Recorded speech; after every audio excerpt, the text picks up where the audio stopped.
So now it's time for our lesson, and there's an idea that keeps popping up in my life, and when that happens, I know that the universe is doing that. The universe is putting ideas in front of me repeatedly so that either I need to look at that for myself, or I'm going to teach about it, or both. So I've been getting from God lately, this message keeps coming up through various things I've read. My husband says this a lot. Somebody else randomly said it, and I thought, oh my gosh, this is it. So it's the idea that there are two responses we give each other. We're either responding in love or we're asking for help. Just two responses. Our response is love or we're asking for help. This idea comes from the Course in Miracles, and it's been utilized by many spiritual teachers and coaches throughout the years. This is from the Course in Miracles.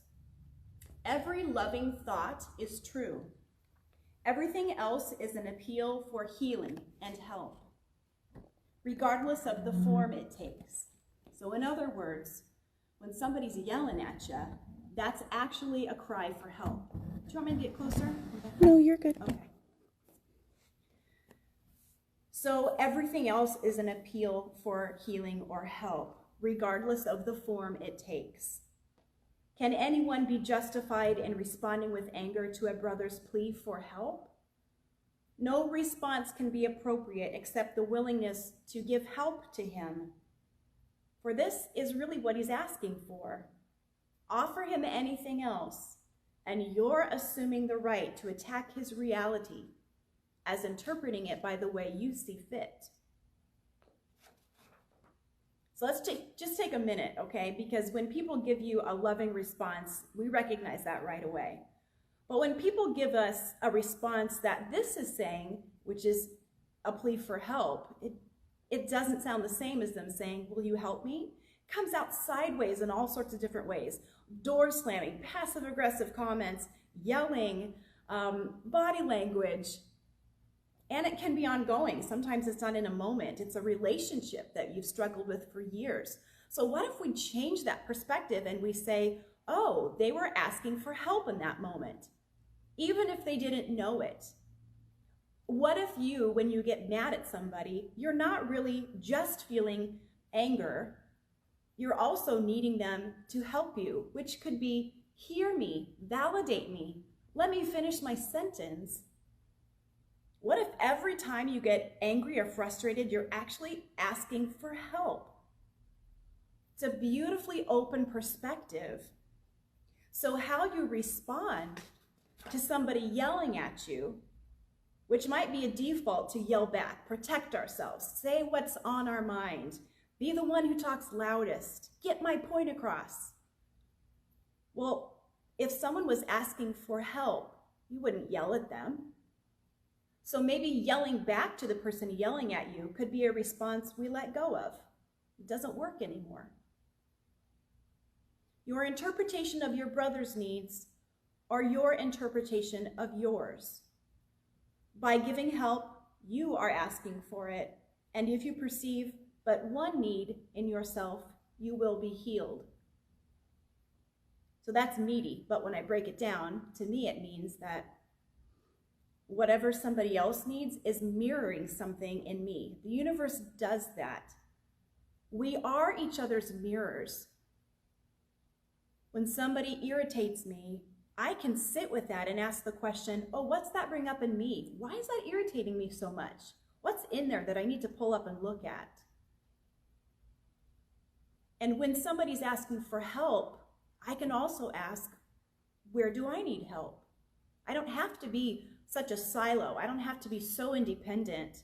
I can actually trust you and ask for help in a way that also feels loving.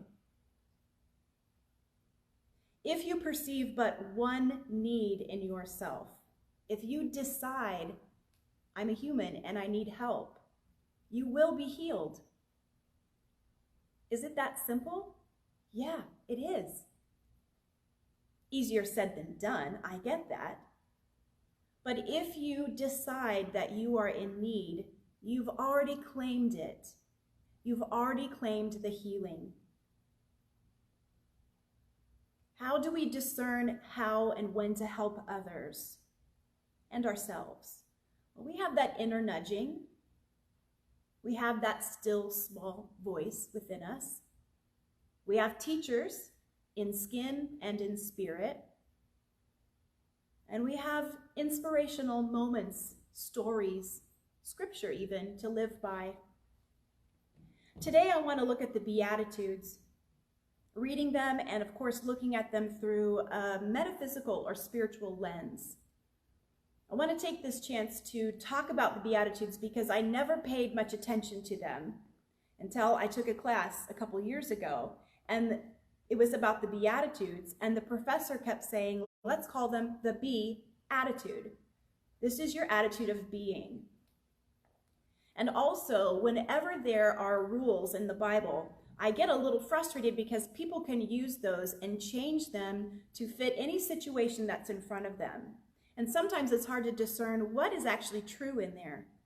So maybe if we look at the Beatitudes and we release all of that judgment and we look at it from a different perspective, we can really get something out of it.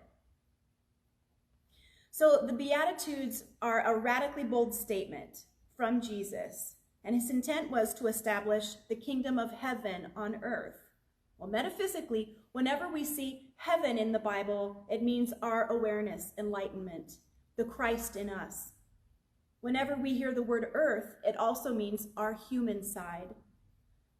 So as Jesus gave us these ideas in the story, the intent was to help us bond our spirit and our body together. He was helping us grow from human-centered, I am a human in this human experience, to spirit-centered, I am spirit in this body right now, ready to learn. Let's listen to the Beatitudes differently. Let's look at them as directions to grow, or as my professor said, attitudes of being, the Be attitude. Because first we learn to love ourselves, then each other, and therefore God. For all three of those, ourselves, others, and God, are all the same.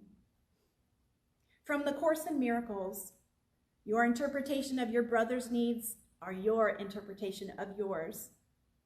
Now, right before this story happens, Jesus has just found his first disciples. We've got Simon, Andrew, James, and John, who he's met and asked to follow him, and they've been walking together. And as they walk through the towns, Jesus is healing people, he's talking to people, he's teaching. Well, we realize that as we can picture the disciples walking with Jesus, we realize, oh, we are the disciples. In this story, we can put our feet in their shoes and decide, okay, that's us. We are the student here. As Jesus is teaching others, the disciples are also being taught. We get that energetically and intellectually. We get those teachings. We're going to look through them today. He travels, he meets people, he teaches, he preaches, he heals, and every time he leaves a place, the crowd goes. He gains followers. So you can imagine that he's walking and all these people are behind him. He has thousands of people following him. We can imagine that the people following Jesus were getting kind of surly and hangry. They were hot, tired, probably pretty stinky, I would imagine. And Jesus actually tries to walk away from them. So we see in literature and in movies that the Sermon on the Mount, Jesus is preaching to 5,000 people, because after this is Jesus feeds the 5,000 with the fish and the bread. But actually what happened was he was trying to get away. He needed a moment. So he goes up on this hill, and the only people he calls to them are his disciples. It's just Jesus and these 4 guys. And he gives them the Beatitudes. Now, Jesus doesn't say the Beatitudes and then tell the disciples to go into study groups. Nope. He says them and he leaves them. He just drops it. Because a great teacher doesn't tell you everything to teach. A teacher is a seed planter. A teacher inspires. And we realize that about Jesus in this moment and many other moments. And still, right? Because The reason we're talking about Jesus is because he's one of our ascended masters. He's one of the 7, lived at some time, ascended, and now continues to teach. So the information I'm going to share with you comes from my brain a little bit. It's also from one of my classes I took at Unity Worldwide Ministries, as well as some information from the resources section at unity.org. Jesus begins with a word that tells us right away how revolutionary and brave and dangerous these words will be. And that first word that's so dangerous, blessed. He says it 8 times. Blessed, then directions. Blessed, then directions on how to treat others, how to grow one's spirit, how to do that internal spiritual work. And if we do this work, the point is we love ourselves, we love others, we discover God. Well, this was dangerous because up until now, people believed that if God loved them, if God would pay attention to them, that's how they would have good crops. They would be wealthy. Their family would be healthy. This turns that upside down. This is going to teach. Jesus is teaching here that you are blessed when you have the right intention. You are already one with God. There's nothing truly you have to do to earn that. All of these directions are to help you feel closer to your Creator. It's not this scavenger hunt or this set of rules you have to accomplish to seek God's favor. That's already in place. This way of thinking, as I said, was revolutionary and brave, and we know that people were listening and whispering about it, and eventually this leads up to Jesus being hurt. So here are the Beatitudes. Let's tear them up so we can build them back, okay? Blessed are the poor in spirit, for theirs is the kingdom of heaven. Well, poor in spirit is the ego. It's our human mind. And when we fire our ego as director of our life and begin to let our spirit side lead us, we begin our enlightenment.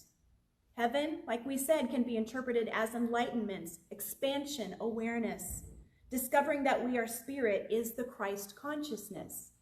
When we realize that we're not just flesh and bone, but we've got spirit in us, we develop our Christ consciousness. Blessed are those who mourn, for they will be comforted. Were you taught that if you suffer, God will comfort you? If you put your comfort aside, you will earn the attention of God? Well, what if it's not that? What if this part of the Beatitudes is about grieving the way things were? What if it's about letting go of fundamental beliefs you held with you for so long and you decide, I'm going to construct something different in my relationship with the Creator? Well, transformation like that requires so much intention and so much change that release might feel like a death. And our body and our soul might process that as grieving. Our new commitment to God will sometimes separate us actually from family, friends, people that thought they knew us so well. As we grow, they realize our difference. And the new you might be unrecognizable to some people. You might feel as though your new truths, though they help you grow closer to God, seem to move you apart from some of the people in your life. But there is comfort. There will be people that love you so much, they don't need to understand your spiritual growth. And there will be people added to your life that will become your people. They will think like you do. They will ask the same questions that are in your heart. They will be seekers like you are a seeker. So finding your people by attending things like celebration service, a gong meditation, a Course in Miracles study group, a book study about a spiritual book, you're gonna find your support. The path of enlightenment does require some mourning. to recognize and honor our grief as we continue to move through it. As we let go of things, it's not clean. We feel it. We feel those things pull from us and release, and we miss them.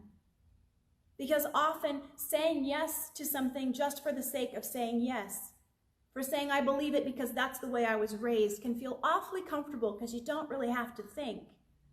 But when you decide I'm going to make this whatever I want to make it with my Creator, you got to let a lot of things go. And that's not always easy. Blessed are the meek, for they will inherit the earth. Okay, this one gets me fired up because I think this is one of them that has been used to oppress, actually. What's it mean to be meek? Define that in your mind for a second. What do you see? What's that feel like? Well, let's back up a second. The first two Beatitudes describe how we begin our spiritual transformation by feeling dissatisfied first, poor in spirit, and then by experiencing a sense of grief as we release old behaviors and attitudes. But the next one says, blessed are the meek, for they shall inherit the earth. We don't often honor the meek. From our limited human perspective, the meek don't stand up for themselves. The meek don't ask for raises. The meek put their needs aside to preserve the feelings of somebody else. To be meek is to live in a constant state of weakness. But what if it's a different sentiment here? What if those who are meek because they've surrendered what they don't need anymore? They don't want to carry too much on their journey. As we surrender our attachment to false idols, things that you pay attention to too much. They take too much emphasis in your life. For me, it was alcohol. Drank too much. And I needed that. And I looked forward to it. I would wake up in the morning, and that's what I would have with my breakfast. And I wouldn't go out to social gatherings unless there was alcohol. If I felt I needed it that much, that became a false idol. But when I surrendered that, I grew a strength, but it also quieted me. I could observe more. I could learn more. I could be present more. And that meekness became a gentleness that allows me to get to know my Creator through you, through nature, through rest. Consider your false idols. Do you want to carry them on this journey? As I walk this journey personally to know God better, I don't want a backpack full of bottles of alcohol. That's too heavy. It's going to get in the way. I want to put things in there that nourish me. We have to decide our own priorities because they're based on a limited perspective and accept the guidance of God's power in our lives. Set aside these priorities that maybe aren't working for you anymore, and that's going to make room for God to speak in you and with you and through you. We've been trying to conquer this world using our own power. But now, by being meek, by surrendering, we inherit the earth. We achieve our greatest good by not struggling and fighting and yelling for it, but by allowing the power of God within us to carry us to that good that honestly is our birthright. You came into this world part of God, deserving all abundance. Let some of that stuff go. Surrender, be meek. Blessed are those who hunger and thirst for righteousness, for they will be filled. Translated metaphysically, those who crave the whole, spirit, soul, body. The hunger we once had for fulfillment will be satisfied because now we're aware of who we are. Blessed are the merciful, for they will be shown mercy. As we forgive others, we forgive ourselves. Forgiveness is hard. People hurt us over and over. It's part of being human. Forgiveness, however, is not human. Forgiveness is part of our spirit self. It is offering that vulnerable, brave, gentle, yet strong love to somebody else and to ourselves. Forgiveness happens when we surrender the ego stuff that's trapping us in the situation or memory that's keeping us from growing. Forgiveness is not easy, and the road to forgiveness can be awfully ugly. It may take you your whole life to forgive yourself for something you said or did, or something somebody else did to you. But forgiveness can also be an endless resource for you to get to know yourself and to grow. When we love ourselves enough to forgive ourselves for things we said, thought, or did, we make room to discover the Christ in us. Is there a theme here? What are we carrying with us? What are we letting go of? And when we let go of those things, we can care better for other people, ourselves, and therefore God, because we're all God. We are all one. Blessed are the pure in heart, for they will see God. When you begin to see yourself clearly as divine, you begin to see God clearly. Blessed are the peacemakers, for they will be called children of God. You are a child of God. We are always a child of God. There are no rules. There are no rules that God says, if you do this, I will be your God. There are no structures. There are no hoops to jump through. We are children of God by our essence. That's who we are. Now, at Unity, that's one of the reasons why we don't utilize a lot of sacraments. Sacraments are holy and beautiful, and yet we also know that we don't have to do those things to get closer to God. We can do those things if it works for us personally. We'll always honor that in you. But we realize that we don't need that to be closer to God. We're already children of God. This is the truth of who we are, and it remains true whether or not we recognize, remember, or express it in our lives. So those people that hurt you, they're not so nice, they don't honor you, they are also God. Our likeness to God doesn't mean God is like us. It means that we are like God. We are the manifestation or the outward showing of God. So if God is spirit and we're made of God, then we too are spirit. Our true identity is the energy of God moving within us. And it's what Jesus called the Christ. Holly, I think maybe our Zoom just popped off.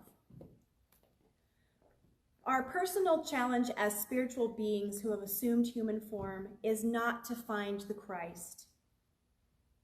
That's our personal challenge. Or imitate the Christ, or even worship the Christ in Jesus as an unattainable idea. To look at the example of Jesus and think, well, we can't be that. But remember, Jesus is human. We can achieve that. And we see Jesus grow from being just a dude, Jesus, to Jesus Christ, who has Christ consciousness, who is close to God. What are our obstacles to get to that realization? They are our collective error thoughts, like ideas of lack, limitations, really anything that separates us from God. From a manifesting perspective, our belief in these negative ideas allows them to be our reality. We create the kingdom of heaven in here by literally changing our minds. We decide to cancel our subscription to negative thoughts, to delete the files of limiting ideas we have accumulated in consciousness, and to allow the indwelling Christ presence of God to fill our hearts and minds with ideas of love, abundance, wholeness, infinite possibility. Dissolving the energy of negative ideas is not ours to do alone, of course. It's the work of the Holy Spirit, eager to have us return as a full expression of who we are. Neither do we have to impress anybody else or convince anybody else that the Christ presence is within us. Did you know you don't have to prove that? You don't have to prove to anybody that you're made of Christ. Your thoughts, your essence, your attitude, your behaviors will prove it. They'll just know. And you don't ever have to say, I'm doing this because I'm a follower of Jesus. I'm doing this because I'm a spiritual person. You don't have to say that. You just be you. If we're doing our part, keeping ourselves a clear channel, others will see it. They'll feel it. This beatitude then, blessed are the peacemakers, for they will be called children of God, does not tell us we must become peacemakers in order to be children of God. No. We are already children of God. And we know what that, and we know as that and feel its power in our hearts. And in that new energy, people will see us and themselves as the children of God that we are. Blessed are those who are persecuted because of righteousness, for theirs is the kingdom of heaven. This last beatitude recognizes that our hunger and thirst may not be shared by others. This work you're doing, you might feel like it's just you, because the people around you might not feel like it's time to do that much work. They might even persecute you. Why are you doing that? That's a weird thought. That's not something you should be thinking about. Why are you questioning? We have seen that our spiritual quest can seem wrong and even dangerous to our doubting and dubious minds around us. It's okay. You too doubted. You too were dubious at some point and still are as we grow. But we offer that meekness. We surrender that. All we have to do is stand in love and understanding, and we're doing what we're supposed to do. This beatitude has been wrongly seen as promising a reward after death for pain and persecution that people suffered in life. It's been used through centuries as a kind of spiritual mind control, I guess, through which people have been encouraged to accept without question their poverty, their station in life, their oppression, by someone else saying, well, you're suffering now, but just wait, because in heaven you'll have everything you need. All of God's children have shoes. You don't right now, but if you believe hard enough, you will later. This sounded true to me when I was experiencing poverty. I was poor, I was sick, and was working too hard for nothing. And so the idea of eternal luxuries was great. When I was going to bed worried and sore, I would dream about what I would need in heaven, and it would be anything I could dream of. But I had to be careful because I'm a manifester, just like you are. It means that since we have God in us, we are creators. So what we think about makes our future. So if I kept thinking, if I was in that loop that I accepted, I don't have anything now, but I'll have it later, that's the future I was building. I was saying, okay, God, okay, universe, I accept this poverty. I'll wait for it. So I changed my mind. The kingdom of heaven, Jesus said, is at hand. It's not somewhere else. It's here within us, around us. He clearly means us to experience the kingdom of heaven now in these bodies, in these lifetimes. Jesus is trying to explain that those who resist evil, who hold fast to truth in a non-resistant, non-judgmental way, are already experiencing that kingdom. From our limited human perspective, people must be suffering and in pain. In fact, they have reached and are experiencing a level of unconditional love that can in no way be threatened by the things or ideas of this world. When you tap into that spirit part of you, that God part of you, there's no hunger there, there's no poverty, there's no illness. It is perfect and it's complete and it's in you. So part of our challenge is going into that place and living there. Still being balanced, you chose this life. What are you learning as a human? But you don't have to accept all of the truths. Maybe they're not true, like poverty. You don't have to accept that. Maybe illness. What if you don't accept that? And you decide, no, I claim that for now. It doesn't mean that suffering's going to go away, but it means you're going to move toward that. Because when you make that decision, you open yourself up to channel the what's next from God. You start to draw people in your path to help. You start to feel better in your body so your medicine works better. Your human side starts to grow meek. Your human side starts to surrender so your spirit side can grow. This passage doesn't mean that suffering is good. It means that when we're truly connected to the presence of God within us, nothing can make us suffer. The world may try to persecute us for what we believe, our spiritual beliefs, our connections, but the world doesn't have that power unless you give it to the world. The spiritual path to which we are called is really not an easy one, nor are we likely to win many popularity contests as a result of the work that is ours to do. Often our growth is sticky, vulnerable, private. But these ideas hit home the diversity between our earth life, our human life, and our experience with the divine, our heavenly experience. If and when people in your atmosphere chastise or judge you, allow them. Allow them to sit in that duality that they're experiencing, because you've chosen to be spirit in this time, in this body, in this place right now. This talk was meaty, I get it.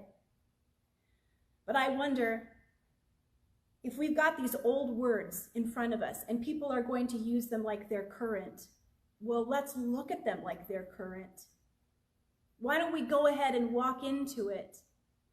If people are leaning on Scripture now more than ever in our public life, well, let's be equipped to meet them and say, yes, this is what I believe. Can I add something to what you're saying? Can I question that? Are you okay if we talk about something? And to also do that work within ourselves. What are you releasing to make room for something different, better? And when we do that work, sometimes we get a raised eyebrow. Sometimes we have someone saying, don't do that. That's not right. But you tap into that spirit part of you and you do your own check. Is this right? And if what you're saying and doing is based in love, you are correct. If it's based in anything else, revisit where you're coming from. When we started today, we started with the message that there are only two responses, a loving response and a cry for help. How will you respond to the people in your lives? Can you discern where there's a cry for help? And can you answer by giving love? This scripture today, the Beatitudes, the be attitude, how to be, gives us some ideas on how to walk into those conversations, into those situations. They empower us. Read them like poetry. Let the words do their job. Spend a little time meditating on old scripture. What does it mean today? And the best takeaway I want you to hear from this talk today is that right now, this minute, every minute, from the beginning of your life and every lifetime, you are a child of God. And God, the whoever, whatever God is, will change throughout your whole life. Isn't that great? I pray today that you receive God and notice God in nature. It's such a beautiful day. And that you have some rest to fill your bucket. So when you go out into the world, wherever that is, you have a chance to show up, and in strength and in gentleness, you can speak your truth. And so it is.